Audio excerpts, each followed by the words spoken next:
Care soare? Să spunem asta, da? În prima fază vreau să vă arăt înăuntru. Delicios, răcoritor din cauza castravetelui. Salut, prieteni! Astăzi m-am gândit să vă fac o rețetă foarte delicioasă și anume mini pizza, da? Puteți să o folosiți oricând ca aperitiv, starter. Pentru aluat aveți simplu, da? Cantități egale. Avem aici margarină pentru prăjituri, făină albă și brânză de vaci dulce. Puțin cașcaval ras, eu am folosit 300 de grame. Aici avem mezeluri tocate mărunte la alegerea voastră ce doriți. Eu am folosit cărnăciori afumați, șuncă, mă rog. Avem măsline ardel roșu, tocat mărunt, roșii, ceapă verde. Am aici castravete în oțet și ciuperci la conservă, ambele foarte bine stoarse și tocate mărunt la fel. Și să trecem la treabă. Pentru a începe această rețetă, începem bineînțeles cu aluatul. Am pus aici făina, o am într-un castron, luăm brânza, prima oară, o adăugăm, așa, cantități egale, bineînțeles, și margarina. Margarina, tot timpul trebuie să o folosiți doar cea pentru prăjituri, este indicată. Și simplu amestecăm. Cam așa. Textura aluatului trebuie să fie trebuie să nu se lipească de degete. Asta vreau să spun. La sfârșit. Amestecați ușor așa până nu se mai lipește aluatul de degete.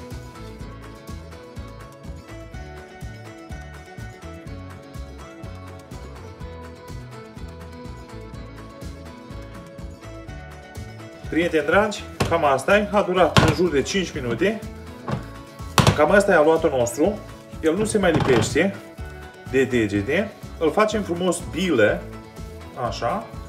Punem o folie pe el și la frigider până terminăm și compoziția, restul de compoziție pentru pizza. După ce am pus aluatul la frigider, să amestecăm compoziția, da? Care o punem. Și totodată le amestecăm toate ingredientele, le punem într-un castron mărișor.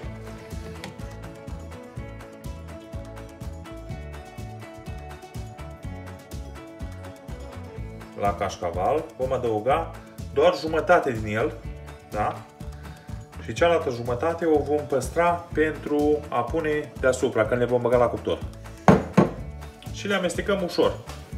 Am scos aluatul de la frigider și acum, simplu, luăm așa puțin și facem o bilă.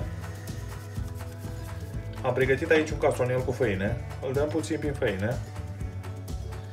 Așa.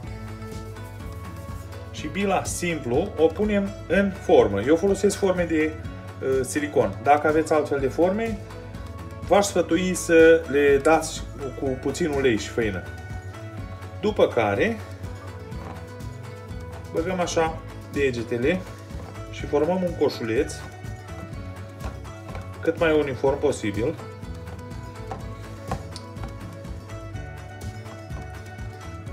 Cam așa.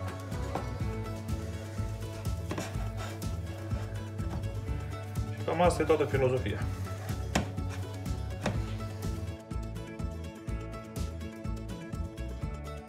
Acum că toate sunt gata făcute, dintr-un aluat de 250 de grame cantități egale, mi-au ieșit 24 de forme. 24 de mini pizza, da?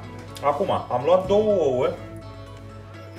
Nu este obligatoriu, dacă vreți, nu adăugați făină. Am luat 2 ouă, puțin lapte am să adaug peste ele.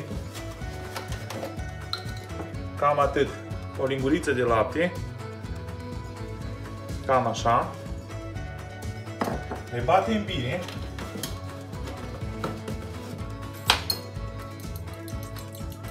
Punem puțină sare, puțin piper.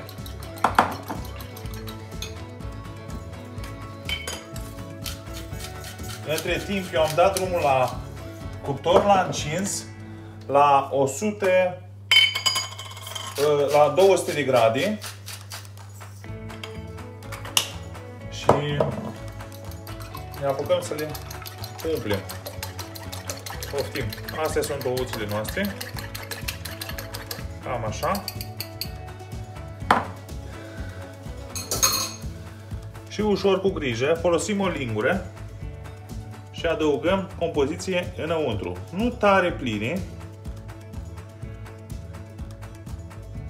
Cam așa. O lingură plină, eu aș spune.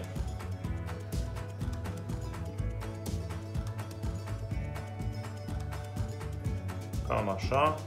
Și cu oul folosiți o linguriță și puneți doar o linguriță la fiecare umplutură. Puțin mai mult o linguriță. Cam așa. Și așa mai departe, la toate.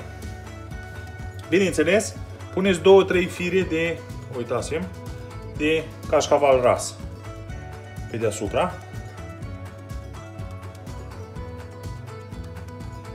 Cam așa. Uite, așa trebuie să arate. Și continuăm mai departe.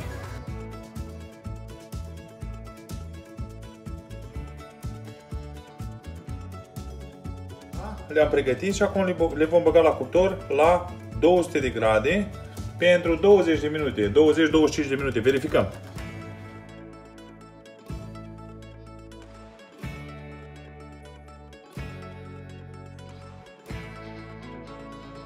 Dragii mei, au trecut 25 de minute, le-am lăsat la cuptor și astea, cam așa ar trebui să arate.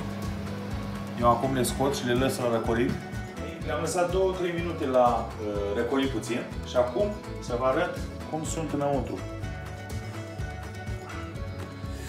Încă frig, cam asta e. Asta e. Poftim. Cam așa arată. Dar bineînțeles că ele trebuie să se răcească mai bine, după care vă arăt eu și testul gustului și cum arată și înăuntru. Le-am lăsat să răcorească câteva minute, între timp eu m-am apucat și de încă 60.000 de porții, așa, și acum, care să o aleg? Să spunem asta, da? În prima fază vreau să vă arăt înăuntru, cam asta e umplutura noastră, de asta v-am spus să tăiați mărunt, să arate frumos, dar înăuntru. Și gustul delicios. Delicios. Răcoritor din cauza castravetelui și restul este fabulos. Un gust minunat. Chiar vă recomand această rețetă și dacă v-a plăcut, nu uitați like, subscribe și ne vedem la următorul video.